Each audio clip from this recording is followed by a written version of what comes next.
Parliament house में आपने देखा होगा कि अजीब सी बात है,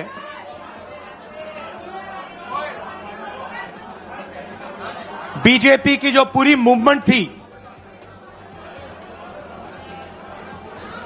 राम मंदिर की, अयोध्या की मूवमेंट थी। सही बात। शुरुआत अडवाणी जी ने की थी, रथ यात्रा हुई थी, उसमें आपने अडवाणी जी को रथ पे देखा था। कहा जाता है कि नरेंद्र मोदी जी ने उस यात्रा में अडवाणी जी की मदद की थी। इनकी शुरुआत वहां हुई, राइट? ठीक है। रथ यात्रा चली और पार्लियामेंट में मैं सोच रहा था कि उन्होंने राम मंदिर का इनॉग्रेशन किया और राम मंदिर के इनॉग्रेशन में अदानी जी दिख गए, अंबानी जी दिख गए, मगर गरीब व्यक्ति वहां कोई नहीं दिखा। आपने देखा होगा, टीवी पे देखा आपने। अब उसका नतीजा बताता हूं। पार्लियामेंट में मैं यहां बैठता हूं, यहां पे अयोध्या के एमपी बैठते हैं। देखा आपने उनका चेहरा, इंडिया गठबंधन के हैं, है ना? मैंने उनसे पूछा कि भैया आप मुझे एक बात समझाओ, ये बीजेपी ने अपनी पूरी पॉलिटिक्स अयोध्या की पॉलिटिक्स थी। चुनाव के पहले इन्होंने राम मंदिर का इनॉग्रेशन किया, राम भगवान को पॉलिटिसाइज करने की कोशिश की, मीडिया में फैला दिया। मैंने उनसे पूछा भैया एक बात बताओ, यह हुआ क्या कि उन्होंने राम मंदिर का इनॉग्रेशन किया और इंडिया गठबंधन अयोध्या में चुनाव जीत गया? यह हुआ क्या? और मुझे जवाब उन्होंने दिया, मैं ये जवाब आपको देना चाहता हूं। उन्होंने कहा राहुल जी, मुझे पता लग गया था, तकरीबन 6 महीने पहले मुझे पता लग गया था कि मैं अयोध्या से लड़ूंगा, और जिस दिन मुझे पता लगा उस दिन मुझे यह भी मालूम था कि मैं सिर्फ लड़ूंगा नहीं, इंडिया गठबंधन अयोध्या से जीतने जा रहा है। मैंने कहा कि आपको कैसे मालूम? पूरी देश में, मीडिया में, सब जगह राम मंदिर का इनॉग्रेशन हुआ, तो आपको कैसे मालूम? उन्होंने कहा कि राहुल जी, जब मैं अयोध्या में लोगों से बात करता था तो मुझे अयोध्या के लोग सिर्फ 2-3 चीजें कहते थे। पहली बात कहते थे कि अयोध्या में मंदिर बनाने के लिए, क्लीन अप करने के लिए बहुत सारे लोगों से जमीन ली गई, बहुत सारे लोगों की दुकानें, घर तोड़े गए, और आज तक जिन लोगों के घर छीने गए, तोड़े गए, दुकानें तोड़ी गई, आज तक उनको नरेंद्र मोदी जी ने कॉम्पनसेशन नहीं दिया। पहली बात। जहां भी वो जाता था लोग उनसे कहते थे हमारी जमीन छीनी गई, सरकार ने हमें मुआवजा नहीं दिया। दूसरी बात, अयोध्या का इंटरनेशनल एयरपोर्ट बना, बड़ा एयरपोर्ट, जमीन किसकी गई? अयोध्या के किसानों की जमीन गई। आज तक उनको सही मुआवजा नहीं मिला। और तीसरी बात इन्होंने बताई मुझे, तीसरी बात, राहुल जी, अयोध्या की जनता को बहुत गुस्सा आया जब उन्होंने देखा कि राम मंदिर के इनॉग्रेशन में अयोध्या का एक भी व्यक्ति नहीं था। यह कारण थे। मगर मैं आपको यह कहानी क्यों बता रहा हूं? क्योंकि जो मूवमेंट अडवाणी जी ने चालू की थी, उस मूवमेंट को जिसका सेंटर अयोध्या था, उस मूवमेंट को इंडिया गठबंधन ने अयोध्या में हरा दिया है। बहुत बड़ी बात कह रहा हूं। मतलब इनका पूरा जो सेंटर था, वहां पे हमने, आप जैसे कार्यकर्ताओं ने, कांग्रेस पार्टी के कार्यकर्ताओं ने, और आप जाके पूछिए वहां पे समाजवादी पार्टी के किसी भी नेता से पूछ लीजिए और वो आपको बताएगा कि कांग्रेस पार्टी का कार्यकर्ता बब्बर शेर जैसे हमारे साथ खड़ा हो गया था, 1 इंच पीछे नहीं हटा। तो अयोध्या में कांग्रेस पार्टी ने, इंडिया गठबंधन ने इनको हराया है। तो अगला स्टेप क्या है? अब इन्होंने क्या किया? अच्छा, अंदर की बात बताता हूं।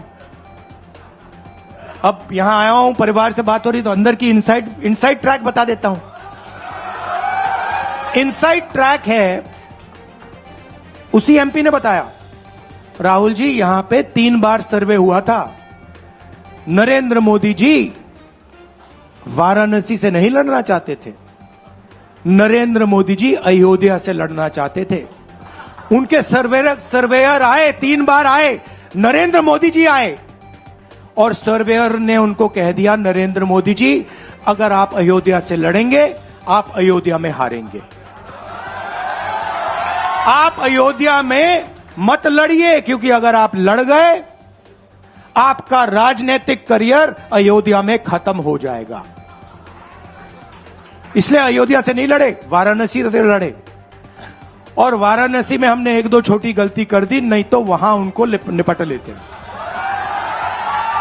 मतलब आप देखिए, अयोध्या में उन्हीं के लोगों ने उनसे कहा कि हारोगे, और काशी में कितने से जीते? 1 लाख वोट से जीते।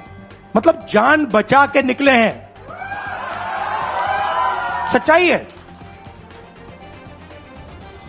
जैसे मैंने पार्लियामेंट हाउस में कहा, हमारा काम, ये जो लगा रखा है मैंने आज, ये जो चिन्ह लगा रखा है, इसको क्या कहते हैं? अभय मुद्रा कहते हैं। ये आपका चिन्ह है, इसको भूलो मत। आप आज वापस जाओगे, अलग अलग धर्म के लोग हो आप, हर धर्म में यह चिन्ह आपको दिखाई देगा। गुरु नानक जी की फोटो देखिए, महावीर की देखिए, बुद्धा की देखिए।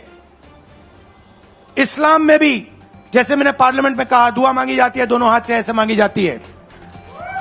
आप शिव जी की फोटो देखिए, उसमें आपको यह दिखाई देगा। और इसका मतलब है डरो मत, डराओ मत। और मैं आपसे यहां कहने आया हूं, इन्होंने आपके ऑफिस पे, आपके कार्यकर्ताओं पर आक्रमण किया है। अब आपको डरना नहीं है, डराना नहीं है। इन्होंने हमारे ऑफिस पे धमकाकर, ऑफिस को तोड़कर हमें चैलेंज दिया है। चैलेंज क्या है? गुजरात के चुनाव में मैं आपको बता रहा हूं, हम सब मिलकर इनको गुजरात में हराने जा रहे हैं।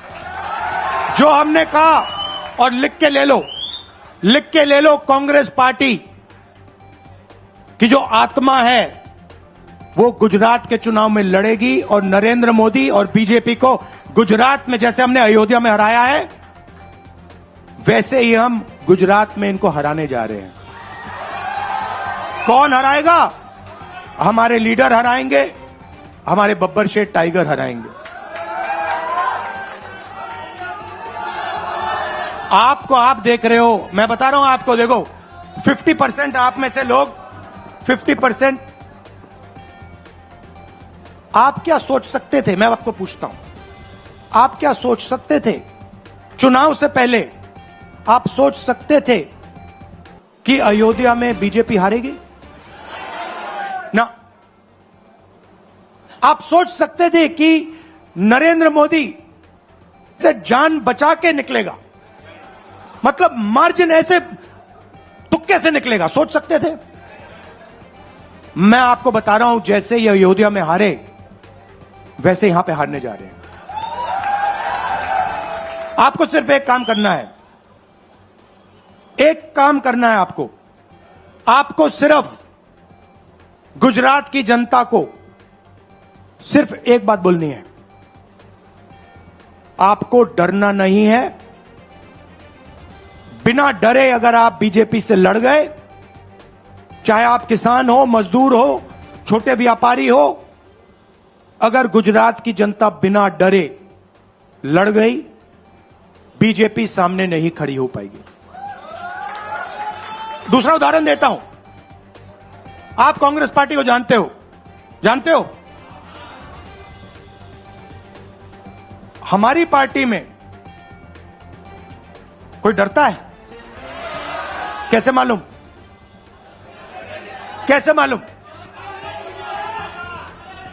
हमारी पार्टी में दिल से बात कर देते हैं। बड़ा सा बड़ा हो, राहुल गांधी हो, हमारे पार्टी के लोग कहते हैं राहुल गांधी, मुझसे कहते हैं, मेरे कमरे में आके कहते हैं, राहुल जी ये जो आपने किया हमें अच्छा नहीं लगा।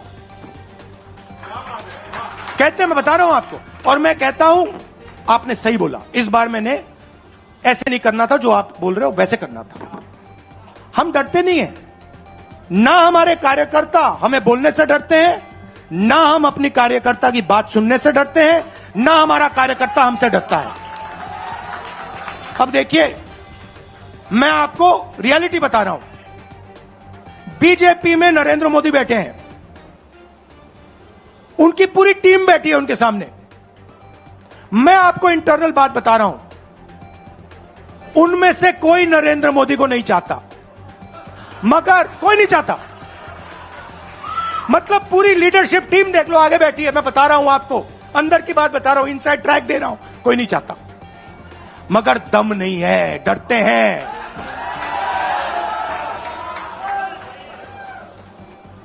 अगर नरेंद्र मोदी जैसा लीडर कांग्रेस पार्टी में होता, पूरी कांग्रेस पार्टी खड़े हो जाती, कहती है नहीं हम डरते नहीं है, हटो यहां से। मगर उनकी पार्टी में दम ही नहीं है, उनके कार्यकर्ताओं में दम नहीं है। आप देखो ना, एक आदमी खड़ा है वहां पे, सबकी हवा निकल गई, मतलब कार्यकर्ताओं की हवा निकल गई, आरएसएस की हवा निकल गई, सारे लीडर्स की हवा निकल गई। सच बोल रहा हूं ना। और हमारे मतलब छोटा कार्यकर्ता होता है, टाइगर होता है, आता है कांग्रेस प्रेसिडेंट के सामने, आता है राहुल गांधी के सामने, आता है, कहता है भैया मेरे दिल में ये बात है, आपको ना लगे मैं तो बोल रहा हूं। तो ये है कांग्रेस पार्टी। अंग्रेजों के साथ ये खड़े हो गए थे सारे के सारे आरएसएस वाले। हम लड़े थे, हमने कहा, देश से हमने कहा था डरो मत, डराओ मत, हमने कहा था। बीजेपी के लोगों ने हाथ जोड़ के कहा था भैया डर गए हम, जो करना है कर लो। तो आप अपनी हिस्ट्री समझो, जो डर की भावना होती है ना, वो आप में नहीं है, उनमें है। और इसी के कारण मैं आपको बता रहा हूं, कांग्रेस पार्टी गुजरात में जीतेगी और गुजरात से ही नई कांग्रेस पार्टी बनेगी। क्योंकि कांग्रेस पार्टी, मैं गहरी बात बोल रहा हूं, मैं ऐसी आलतू फालतू बात नहीं करता हूं। देखिए, कांग्रेस पार्टी बनी कहां थी? मतलब हमारे जो सबसे बड़े नेता थे, जिन्होंने रास्ता दिखाया था। आप क्या सोचते हो, जब यहां अंग्रेज राज करते थे, क्या डर नहीं था? गुजरात के व्यक्ति ने कहा था, महात्मा गांधी ने देश को कहा कि देखो डरो मत, डराओ मत। और आग गुजरात से शुरू हुई थी। और आज अगर कांग्रेस पार्टी है, तो वो पार्टी, वो भावना, वो सोच गुजरात से शुरू हुई थी। इसीलिए जब इन्होंने हमारा ऑफिस तोड़ा, मैंने सोचा भैया मौका मिल गया। अब हम इनको सबक सिखाएंगे। जैसे इन्होंने हमारा ऑफिस तोड़ा, वैसे ही हम उनकी सरकार को तोड़ने जा रहे हैं। अच्छा, अब मैंने दरोमत की बात करी, मगर एक शिकायत भी है। एक शिकायत भी है। यह भी नहीं है कि कांग्रेस पार्टी गुजरात में कमियां नहीं है, ये कहना पड़ेगा, कहना पड़ेगा। कमी क्या है? एक कार्यकर्ता ने मुझे बहुत अच्छी तरह बताया, कांग्रेस पार्टी के कार्यकर्ता ने, राहुल जी, कहता है मुझे, राहुल जी, ये कांग्रेस पार्टी में एक मुश्किल है, दो तरीके के घोड़े होते हैं। एक रेस का घोड़ा होता है, दूसरा शादी का घोड़ा होता है। ये आप कभी कभी कांग्रेस पार्टी क्या करती है, रेस के घोड़े को शादी में भेज देती है और शादी के घोड़े को रेस में लगा देती है।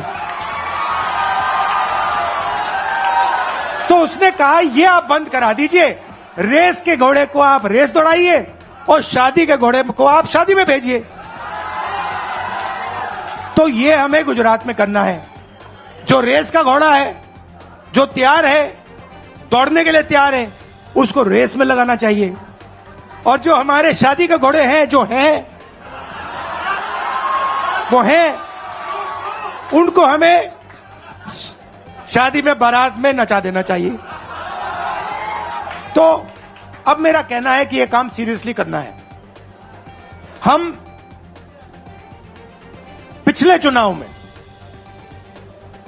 आप भी जानते हो, मैं भी जानता हूं कि हम बीजेपी से पिछले चुनाव में नहीं लड़े थे, ठीक से नहीं लड़े थे।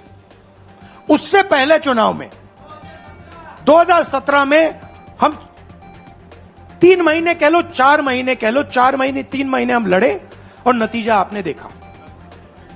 आपने देखा, गुजरात के सीनियर नेताओं ने मुझे बस में कहा, मैं बता रहा हूं आपको इनसाइड ट्रैक, मुझे बस में कहा कि राहुल जी, गुजरात में हमें 40 सीटें मिलेंगी। मैंने उनसे कहा 40 नहीं, हम चुनाव जीतने जा रहे हैं। और 16 सीट से हम चुनाव हारे। अब 3 साल है, 3 महीने में हम फिनिश लाइन तक पहुंच गए थे। 3 साल में हम फिनिश लाइन को मतलब उधर पीछे छोड़ के निकल जाएंगे। मैं आपको यहां कह रहा हूं कि आप लोग गुजरात में कितने साल बाद, 30 साल हो गए, 30 साल हो गए। मैं आपको बता रहा हूं, मानो ना मानो, आप में से 50% अभी मान रहे हैं और 50% कह रहे हैं नहीं भैया नहीं होगा। जो 50% मान रहे हैं, मैं आपसे बात कर रहा हूं, जो 50% मान रहे हैं, मैं आपसे बात कर रहा हूं। आप लड़ जाओ और ये बाकी 50% बैठे हैं, उनकी माइंड बदल दो, नैया पार हो जाएगी, सरकार बन जाएगी। और मैं आपसे कहना चाहता हूं कि एआईसीसी की टीम, राहुल गांधी, मेरी बहन, सारे के सारे सीनियर लीडर आपके साथ यहां खड़े होंगे, आपके साथ मिलकर इनकी सरकार को तोड़ेंगे। आपने बहुत सहा है, बहुत लाठियां खाई हैं, बहुत अपमान हुआ है आपका, गालियां खाई हैं आपने, अब बहुत हो गया। अब इनको हमें सबक सिखाना है और हम इनको हराने जा रहे हैं। और नफरत से नहीं, मोहब्बत से आप देखना, मोहब्बत से हम इनको हराएंगे। कैसे? क्योंकि नरेंद्र मोदी जी का जो विजन था, वो गुब्बारा जो था वो फट गया है, फटाक से वो फट गया है। आप सोचिए, पार्लियामेंट हाउस में नरेंद्र मोदी वहां बैठे, मैं यहां, और मैंने प्रधानमंत्री जी उनके सामने कहा कि नरेंद्र मोदी जी, आप एक व्यक्ति भी नहीं कह सकता हूं, पता नहीं आप क्या हैं, क्योंकि आपने ही कहा कि मैं नॉन बायोलॉजिकल हूं, मैं बायोलॉजिकल नहीं हूं, और मेरा सीधा डायरेक्ट कनेक्शन है ईश्वर से। अरे भैया, आपका डायरेक्ट कनेक्शन है ईश्वर से, तो अयोध्या कैसे हार गए? कैसे हार गए? तो हमारे प्रधानमंत्री सोचते हैं कि बाकी सब लोग बायोलॉजिकल, गुजरात की जनता बायोलॉजिकल, गांधी जी बायोलॉजिकल, हिंदुस्तान के किसान मजदूर सब लोग बायोलॉजिकल, और Narendra Modi non biological. Speaker sir ने मुझे कहा, ऐसे मत बोलिए। मैंने कहा, मैं थोड़ी बोल रहा हूं, ये तो प्रधानमंत्री बोल रहे थे, मैं तो उनकी बात कर रहा हूं। स्पीकर बिल्कुल चुप हो गए। बात तो सही है, बात तो सही है, ये राहुल गांधी के शब्द थोड़ी है, ये तो हिंदुस्तान के प्रधानमंत्री के शब्द हैं, नॉन बायोलॉजिकल। अब सोचिए, वो व्यक्ति जो अपने आप को नॉन बायोलॉजिकल समझता है और देश की जनता को बायोलॉजिकल समझता है, कि मतलब मैं यहां और बाकी जनता वहां, वो गुजरात को विजन कैसे दे सकता है? जो किसानों का दर्द नहीं समझ सकता, मजदूरों का दर्द नहीं समझ सकता, डायमंड इंडस्ट्री में जो काम करते हैं उनका दर्द नहीं समझ सकता, नॉन बायोलॉजिकल व्यक्ति वो गुजरात को कैसे रास्ता दिखा सकता है? नहीं दिखा सकता। तो अब आपका काम है गुजरात को विजन देना, गुजरात के युवाओं को, किसानों को, मजदूरों को, माताओं बहनों को विजन देना कि भैया हम आपके लिए ये करने जा रहे हैं। आपने हमारा मैनिफेस्टो देखा, हिला के रख दिया था बीजेपी को, आपने देखा? वैसा मैनिफेस्टो बनाना है गुजरात के लिए। गुजरात की जनता से मिलकर 1 लाख लोगों ने हमारा मैनिफेस्टो बनाया था। वैसे ही हम गुजरात में लाखों लोगों से पूछकर अपना मैनिफेस्टो बनाएंगे, गुजरात को विजन देंगे, और फिर चुनाव पूरा दम लगा के लड़ेंगे, और यहां इनकी जो सरकार है उसको तोड़ के हटप्परे कर देंगे।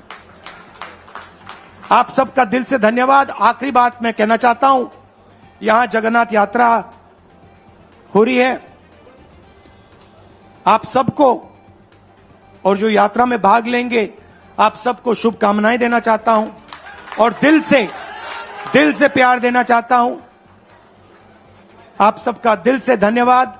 नमस्कार, जय हिंद। अभय मुद्रा, डरो मत, डराओ मत।